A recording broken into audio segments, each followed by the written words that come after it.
Bem, eu passo a palavra agora, então, ao Dr. Clênio Jair Schulze, que é nosso colega, juiz federal na 4ª Região, doutorando e mestre em Ciência Jurídica pela Universidade do Vale do Itajaí, professor da Escola da Magistratura Federal de Santa Catarina, da Magistratura do Estado de Santa Catarina, da Magistratura do Trabalho e também da Escola do Ministério Público de Santa Catarina. É formador de formadores, habilitado pela Escola Nacional da Magistratura da França, pela ENFAM e pelo Conselho da Justiça Federal e ainda pela EMAGES. Também coordenador do Comitê Executivo da Saúde do Conselho Nacional de Justiça no Estado de Santa Catarina. Sua Excelência falará, então, sobre a judicialização da saúde, segundo a jurisprudência do Supremo Tribunal Federal e do Superior Tribunal de Justiça. Tem a palavra.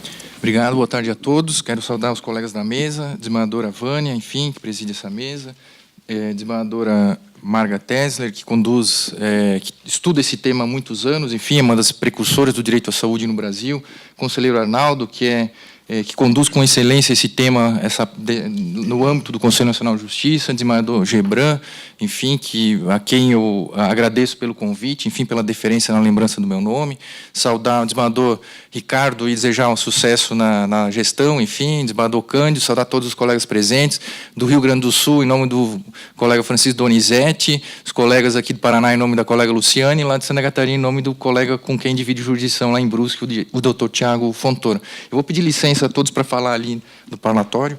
O meu papel aqui, diante já da parte teórica que foi apresentada na mesa da manhã e mais essa parte, uma perspectiva jurisprudencial apresentada pela desembargadora Marga no âmbito do TRF, apresentar um pouco daquilo que o Supremo tem decidido ao longo das 2 últimas décadas, basicamente, em termos de judicialização da saúde, especialmente judicialização de medicamentos, mas, em especial, essa minha intervenção tem um papel mais importante de definir exatamente quais são os critérios que o Supremo e, especialmente, nós, juízes do Brasil, podemos e talvez devamos utilizar na teoria da decisão judicial. Então, peço licença porque é um pouco teórica essa minha intervenção, por conta exatamente de analisar os critérios, e os instrumentos disponíveis serão objeto da mesa seguinte e das mesas de amanhã e de sexta-feira. Quais são os sites disponíveis, quais são as ferramentas que nós temos à disposição para fazer as consultas em base de dados no que toca a encontrar uma decisão mais adequada na judicialização da saúde. Em relação aos critérios, então, o que é que se tem decidido ao longo, enfim, basicamente dessas 2 últimas décadas, especialmente por parte do Supremo Tribunal Federal? Eu trouxe aqui, em princípio, 2 decisões para, num momento introdutório, abordar o entendimento do Supremo Tribunal Federal no que toca aos critérios. Num segundo momento, eu vou trazer 2 outras decisões do Supremo, ambas já foram mencionadas rapidamente aqui na mesa pela manhã e agora pela desembargadora Marga, que demonstram potencialmente uma provável mudança de entendimento. Falo provável porque exatamente não há essa certeza do próprio Supremo Tribunal Federal no que toca a esse tema. E, num terceiro momento, encerrando a minha fala, então, vou tratar de algo que pode ser a construção de um novo espaço do conhecimento que possa facilitar, na perspectiva da teoria da decisão, a construção de uma decisão mais adequada para o enfrentamento da judicialização da saúde. Pois bem, o Supremo, ao longo, então, desses últimos 20 anos em que se passou a adotar uma postura mais contundente na judicialização da saúde, passou, basicamente, a adotar o entendimento que se reflete nessa decisão aí do ministro Barroso, né? Então, entende que existe uma colisão entre 2 perspectivas. De um lado, o direito à vida e à saúde, e, de outro lado, a decisão menciona isso, interesses secundários do Estado, e, portanto, nessa colisão entre 2 perspectivas, 2 direitos fundamentais, sempre se daria prioridade, segundo expressamente prevê a decisão, no sentido de preservação do direito à vida ou do direito à saúde. Então, basicamente, e até por conta de uma preocupação dos ministros do Supremo de se tratar de uma corte de vértice, que, portanto, vai orientar toda a jurisprudência do Brasil, enfim, dos juízes do Brasil, é óbvio que tem essa preocupação, de um lado, de observar que há um estado, potencialmente um estado de coisas inconstitucional no âmbito do direito à saúde, especialmente do funcionamento do Sistema Único de Saúde, e, de outro lado, essa preocupação de não fechar muito a formatação ou a forma com que os juízes do Brasil vão tratar desse tema no âmbito, enfim, de todas as unidades da federação. Então, resumidamente, o que se percebe é essa percepção, é esse entendimento. Nessa colisão, sempre vai prevalecer o direito à saúde e o direito à vida. Então, essa é uma das formas, né? Será que efetivamente é a reflexão que eu trago e depois, num debate posterior, a gente pode aprofundar? Será que efetivamente esse é o problema? Essa colisão, e a pergunta é efetivamente essa: de um lado, existe um interesse individual, porque a judicialização da saúde é uma judicialização individual, nós não temos processos estruturais, sentenças estruturantes do sistema de saúde, como tivemos na Colômbia, que é referencial para o mundo inteiro, como foi mencionado pelo professor Pivetta e professor Schumann na palestra da manhã. Então, o que nós lidamos é isso, é judicialização de microprocessos e não de macroprocessos de macrojustiça. Então, esse é um grande problema que potencialmente nós deveríamos enfrentar e possivelmente o Supremo talvez pudesse sinalizar nesse sentido. Então, a circunstância que nós temos é exatamente essa. Se nós vamos fornecer, desembargadora Marga, um Soliris, que a desembargadora comentou, que é um tratamento que custa $400 mil por pessoa, e esse medicamento não está incorporado, enfim, não tem registro na Anvisa, e coincidentemente é fornecido só para um fabricante, e que coincidentemente não tem interesse em solicitar o registro e também solicitar a incorporação no âmbito da Conitec, e isso é uma perspectiva interessante que nós precisamos observar, especialmente nessas tecnologias que têm um preço muito caro, porque quando ele não tem interesse em internacionalizar, ele não pode ser precificado no âmbito do território nacional. Porque a Câmara de Medicamentos, a CEMED, só vai precificar, estabelecer um patamar de valor mínimo ou máximo para a tecnologia se ela já foi incorporada ou se ela já está registrada na Anvisa, porque aí ela tem autorização de comercialização.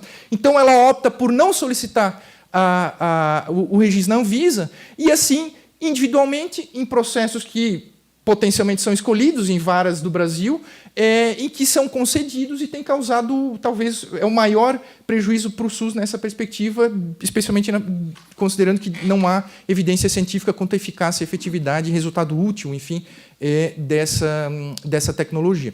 Então, basicamente é isso. Será que efetivamente essa é a pergunta? Nós temos, de um lado, um interesse individual e, de outro lado, interesses secundários do Estado, que é uma expressão até que no âmbito do direito financeiro, né, interesses secundários econômicos, né, é a expressão que é utilizada.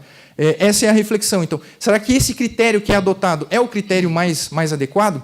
Esse aqui é um outro caso julgado em 2011, muito curioso, enfim, em que tratava de uma doença chamada retinose pigmentar, um problema oftalmológico que, segundo a literatura médica, não existe evidência científica em tratamentos quanto à utilidade, eficácia e efetividade dos tratamentos disponíveis no mundo.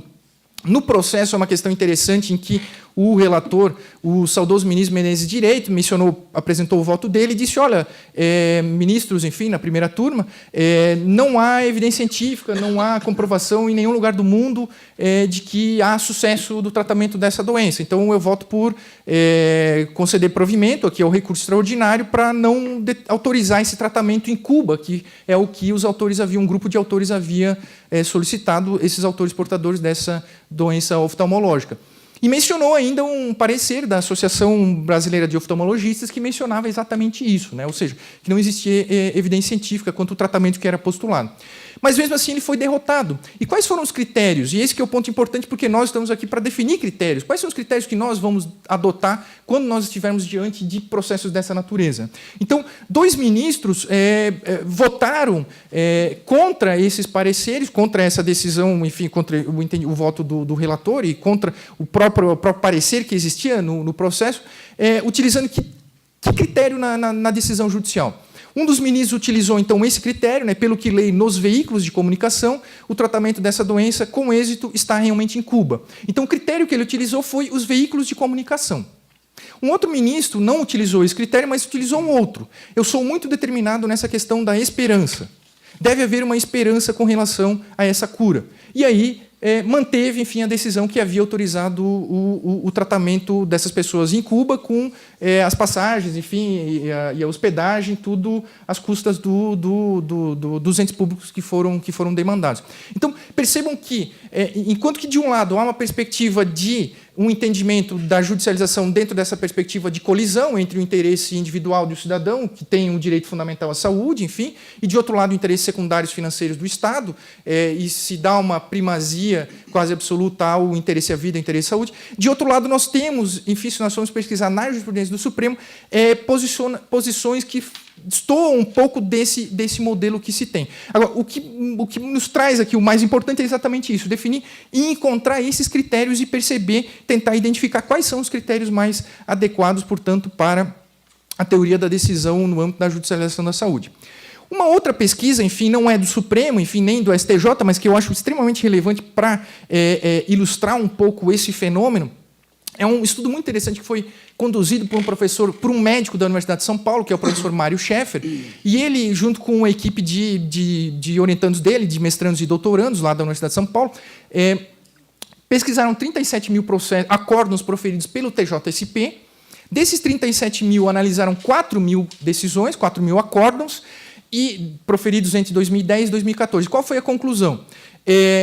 88% foram decisões totalmente favoráveis, 7% desfavoráveis e 4% parcialmente favoráveis. Então, a taxa de sucesso aqui, somando integralmente e parcialmente favoráveis, é de 92%. Então, 92% de tudo que era judicializado lá em saúde suplementar, importante registrar isso, não em saúde pública, era a taxa de sucesso, portanto, era em benefício do consumidor, né, que judicializou.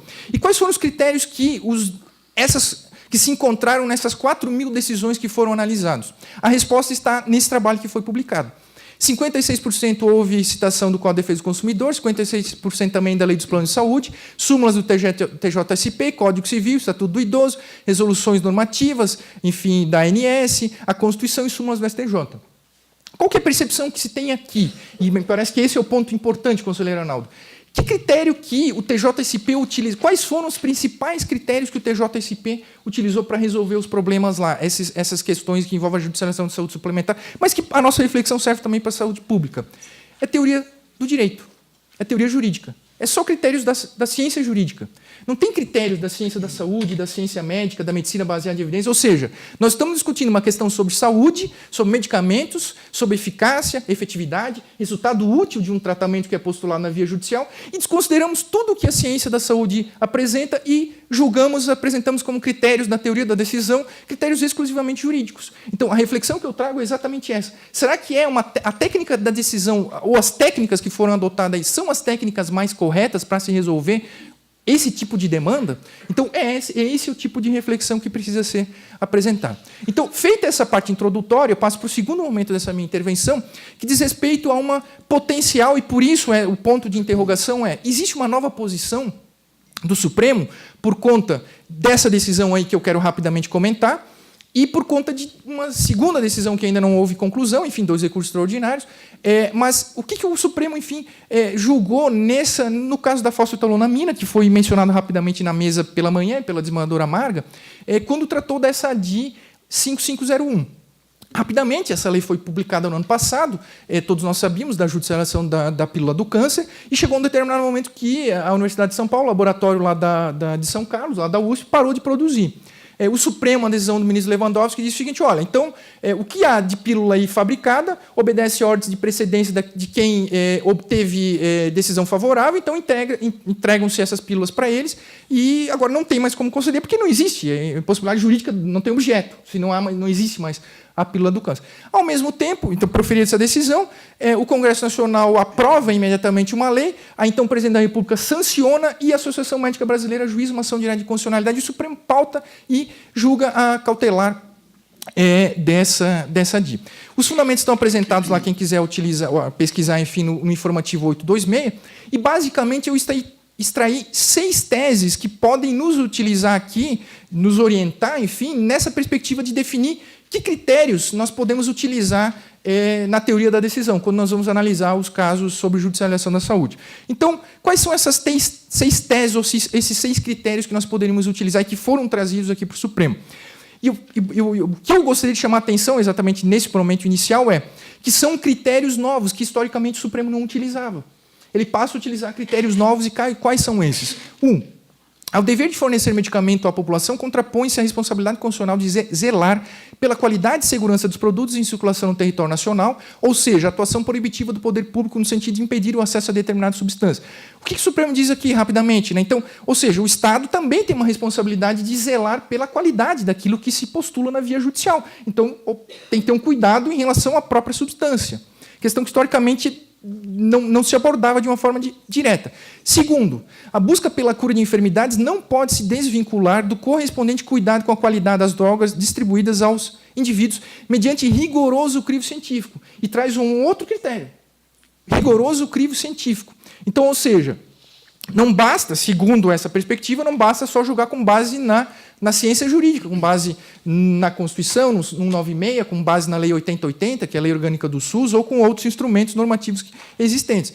Deve-se verificar esse crivo científico, e que não seja um crivo qualquer, um rigoroso crivo científico. 3. Não é permitida a distribuição do remédio sem o controle prévio de viabilidade sanitária. E aqui faz toda aquela abordagem da Lei 6360, que trata do papel da Anvisa no registro de tecnologias, não só de medicamentos, mas todas as tecnologias em saúde devem ter a chancela da Anvisa para comercialização, importação, enfim, no território nacional.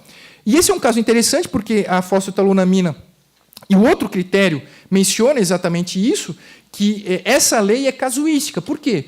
Porque o Congresso, sem a prévia análise dos órgãos competentes, vale dizer, Anvisa, Conitec, enfim, passar pelos estágios de evolução da pesquisa científica na área da ciência médica, da ciência da saúde, desconsiderou tudo isso e aprovou a lei. E o Supremo, especialmente nessa perspectiva, disse, olha, isso é casuístico. Então, não se pode, ao dispensar o registro do medicamento, esqueceu do registro como requisito para a sua comercialização. E aí o Supremo ainda, a decisão fala exatamente, e esvazia por via transversa o conteúdo do direito fundamental à saúde. Então, há uma sinalização aqui de uma perspectiva ou de uma postura diferente do Supremo na análise desse tipo de processo. E trouxe ainda aquele argumento que na década de 90, na década de 80, que se usava naquela corte que adotava uma postura de autocontenção, adotava com frequência de não analisar as políticas públicas em geral no Brasil, que dizia que, olha, isso não é papel do judiciário, é papel do executivo e do legislativo, a construção e concretização de políticas públicas. Traz novamente esse argumento, dizendo o seguinte, o tribunal vislumbrou na publicação do diploma impugnado, da lei, ofensa à separação dos poderes, porque não é papel do legislativo, per saltum, avaliar o que é bom ou não para a saúde de determinadas, enfim, no caso da lei, no caso concreto, é de pessoas portadoras de câncer, enfim, de neoplasia maligna.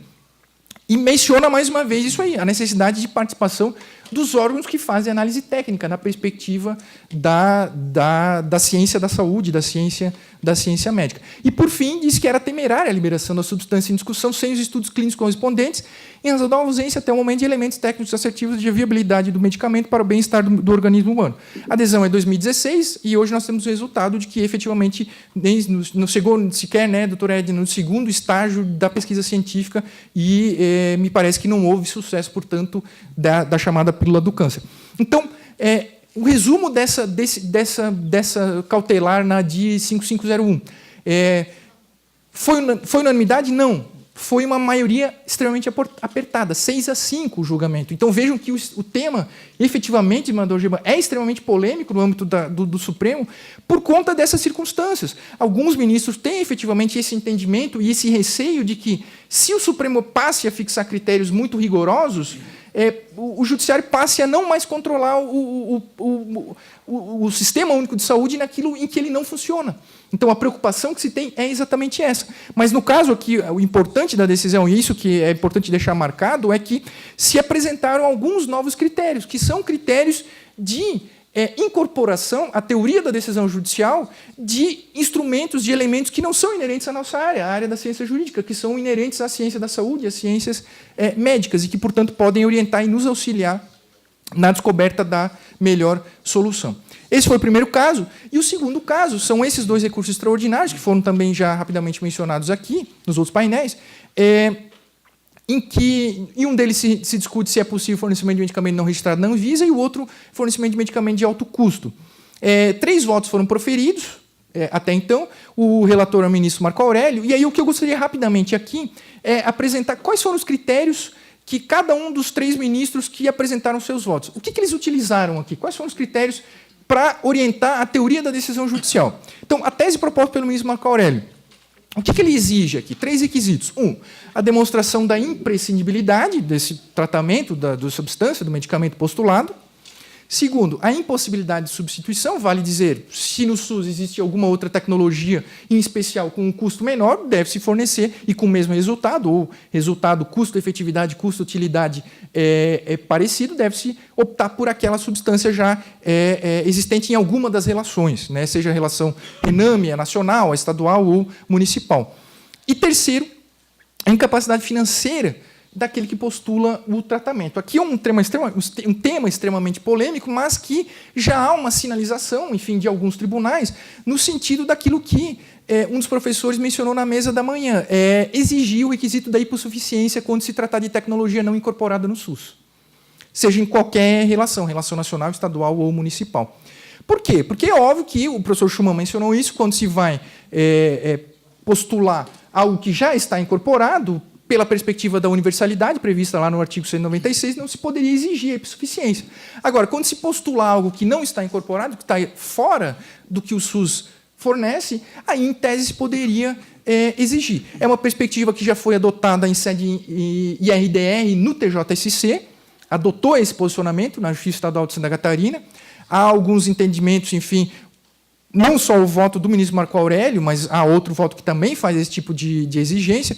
Mas o mais interessante, e que foi mencionado pelo professor Pivetta na mesa da manhã, é que, se nós analisarmos as ementas, se nós digitarmos lá, na jurisprudência do STF, fazer uma pesquisa na base de dados, carência ou hipossuficiência, se nós digitarmos essas expressões, nós vamos achar nas ementas das decisões que é dever do Estado fornecer medicamentos a pessoas hipossuficientes, é dever do Estado fornecer medicamentos a pessoas carentes. Só que, se nós formos analisar os votos, nenhum deles se aprofunda em dizer o que é hipossuficiência, o que é carência. Então, se rotulou nas ementas que deve se exigir, mas nunca se avaliou de uma forma mais contundente se efetivamente a hipossuficiência era ou não era, e se existente esse critério, quais seriam a definição, qual o conteúdo e a extensão da expressão hipossuficiência ou carência. Então, esse é um tema que efetivamente é extremamente polêmico e foi objeto de debate, inclusive, na mesa hoje pela manhã. O 3º voto já apresentado ao ministro Barroso, que apresentou 5 requisitos. Quais foram os requisitos? 1, a incapacidade financeira, ele já traz como primeiro requisito, né? Então, ressaltar que, mais uma vez, nós estamos a tratar aqui de tecnologias não incorporadas, sequer registradas no âmbito da Anvisa, e também de tecnologias de alto custo. 2º requisito, que a não incorporação do medicamento não resultou de decisão expressa dos órgãos competentes. O que significa isso? O órgão competente para opinar ao ministro da Saúde, para incorporar determinado medicamento no âmbito do SUS, é a CONITEC, que é a Comissão Nacional de Avaliação de Incorporação de Tecnologias em Saúde no Brasil. A CONITEC vai ter uma painelista que vai falar sobre o papel da CONITEC, mas, resumidamente, o papel da CONITEC é isso: analisar critérios à luz da perspectiva da ciência da saúde, da ciência médica, e também avaliação econômica comparativa em relação a tecnologias já incorporadas, porque nós temos inúmeras tecnologias que surgem, a indústria farmacêutica é muito rápida, inúmeras tecnologias que surgem, mas tem o grau de eficácia dela, é 1% melhor do que aquelas tecnologias já incorporadas, mas o valor delas é de 50, 100, 1000 vezes mais caro do que aquelas tecnologias já incorporadas. Esse tipo de análise é feito, custo-utilidade, custo-efetividade, é analisado por esse estudo que se faz pela CONITEC. Pois bem, o que o ministro Barroso diz é, se a CONITEC já opinou pela não incorporação de uma tecnologia, seja lá a razão que ela adotou, significa que, em tese, não seria possível o fornecimento daquele medicamento, porque já houve um rigoroso crivo científico dizendo, olha, não há efetividade, não há evidência, não há acurácia no que toca ao sucesso daquele tratamento que é postulado. Então, esse seria um requisito que o ministro Barroso apresenta. 3º requisito, substitutivo terapêutico incorporado pelo SUS, que é óbvio, o ministro Marco Aurélio também trouxe isso. 4º, comprovação da eficácia do medicamento pleiteado à luz da medicina baseada em evidência. Então, mais uma vez, aqui se traz aquele ingrediente que não é da área jurídica, que é o critério da medicina baseada em evidências, ou melhor dizendo, se quisermos ampliar, saúde baseada em evidências, porque aí traz também a perspectiva da ciência farmacêutica e não só da ciência médica, mas permite, portanto, fazer essa análise interdisciplinar na perspectiva da teoria da decisão. E, último, que a decisão seja demandada necessariamente em face da União. Por quê? Se é papel de um órgão da União, e a Conitec é um órgão da União vinculado ao Ministério da Saúde, fazer essa avaliação de incorporação de tecnologias, portanto, não poderia um município qualquer município do Brasil ser demandado para avaliar uma tecnologia, o eculizumab ou Soliris, que custa $400 mil por ano, o tratamento. Então, nada melhor do que trazer a União para o polo passivo. E isso é uma observação interessante que o professor Schumann fez hoje de manhã. Nós temos essa possibilidade de ampliar a LID em determinadas circunstâncias, quando há uma questão polêmica, óbvio que, e aí tem uma outra perspectiva, né, de participação, enfim, mas inclusive do INPI e outros órgãos de natureza federal. E o terceiro voto proferido pela ministra Fachin também apresenta 5 requisitos. Primeiro, prévio requerimento administrativo, para evitar o quê? Que o cidadão venha com uma prescrição, e tem vários julgados no nosso tribunal dizendo isso, olha, tem que ter a prescrição do médico do SUS e não da saúde suplementar, para que se permita, no âmbito do SUS, fazer essa avaliação prévia da existência ou não de outra tecnologia já existente no âmbito do SUS. Segundo, a subscrição realizada por médico da rede pública, ou justificada a impossibilidade, obviamente. Terceiro, a indicação da DCI, a Denominação Comum Brasileira ou Denominação Comum Internacional, e não pela marca, porque nós não podemos ser objetos de instrumento da indústria farmacêutica. Nós precisamos ter esse cuidado exatamente de evitar fazer propaganda, nós não podemos, e há uma recomendação, inclusive, conselheiro Arnaldo, do CNJ, que orienta os juízes do Brasil isso, a falar o nome, a denominação comum, e não a marca da tecnologia que é postulado. E o quarto requisito, a inadequação ou inexistência de medicamento ou tratamento dispensado na rede pública, que foi um requisito também trazido por ministro anterior, e que haja um laudo, o quinto requisito, ou um formulário, em que tragam os elementos adequados e que justificaram aquele pedido que foi judicializado. Porque muitas vezes todos nós já pegamos algum processo judicial em que só tem uma prescrição médica, mais nada. E aí que vem aquele dilema, né? Qual é a validade da prescrição médica, que é o tema que, rapidamente, eu quero abordar também em seguida. Mas, em resumo, nós temos, então, esse cenário, né, de um lado, um entendimento em que o Supremo vinha chancelando as decisões de conceder as tecnologias, as inúmeras tecnologias que eram postuladas, sem utilizar um critério de natureza de saúde, né, da medicina ou da área da saúde, enfim, mas uma perspectiva agora de mudar, seja porque há uma perspectiva de orientação em decorrência da cautelar que foi julgada na DI 5501, ou por conta desses 3 votos aí já proferidos. O caso aguarda o julgamento, o então ministro Teori Zavascki havia pedido vista, enfim, infelizmente aconteceu aquela tragédia. O seu sucessor agora, enfim, não sei qual é a perspectiva em tempo, né, de levar e retomar para que o Supremo possa, de uma vez por todas, enfim, esclarecer e minimamente apresentar que critérios que nós, juízes do Brasil, portanto, podemos utilizar quando vamos analisar esse tipo de demanda. O ministro Gilmar Mendes, eu trouxe aqui, não votou ainda, mas eu destaquei aqui uma fala dele de um evento que ele esteve no final de maio, e ele disse na parte final ali, em outros momentos também, que a judicialização não pode se confundir com estelionato judicial. Ele é sempre muito contundente nas suas intervenções, todos nós sabemos disso, e aqui também não deixou de ser. E o cuidado é exatamente esse, ou seja, a desembargadora Marga falou em máfia das próteses, uma série de operações, e tem uma série de circunstâncias, obviamente, que acabam levando a uma judicialização indevida, a chamada má judicialização, aí em analogia ao que o desembargador Gebran fala de boa judicialização, que é aquela que efetivamente nós nos devemos cuidar. Então, o que nós devemos, portanto, observar? Eu não quero, obviamente, entrar nesse tópico, porque esse é um papel de quem é da área da saúde, enfim, a doutora Edna, que é médica, enfim, doutora, estuda muito essa parte de evidência científica, mas a reflexão que eu trago é exatamente essa, que já foi também, que é um dos mitos que o professor Gabriel Schumann trouxe na sua fala hoje pela manhã. Qual que é a validade, né? O mito que o professor Gabriel mencionou enfim, o juiz não pode contestar uma prescrição médica, né? Qual que é a validade de uma prescrição médica? E essa que é a perspectiva que nós precisamos apresentar. O que o Código de Ética diz em relação a isso? O Código de Ética Médica, que é a Resolução 1956 do Conselho Federal de Medicina, diz o seguinte, olha, que é direito dos médicos prescrever medicamentos e tecnologias de acordo com as evidências e a legislação de regência. Então, portanto, é uma resolução do CFM, enfim, mas a própria resolução diz o seguinte, olha, de acordo com as evidências e de acordo com a legislação de regência. Então, o que é evidência? Evidência é exatamente isso, aquilo que não basta uma prescrição médica. A doutora Edna, imagino que vai falar da pirâmide, da perspectiva de quais são os melhores níveis de evidência, e é isso que nós precisamos trazer com o processo judicial. E aí os instrumentos que serão objeto de debate na mesa seguinte, que nós temos à disposição e que teremos em breve à disposição, é que esse sim é importante para que esses instrumentos demonstrem os níveis de evidência e que aí nós possamos nos utilizar e confiarmos nesses níveis de evidência para fundamentarmos as nossas decisões. E aí eu fiz essa observação, né, de que uma prescrição médica, nós não podemos dar validade absoluta a uma prescrição médica.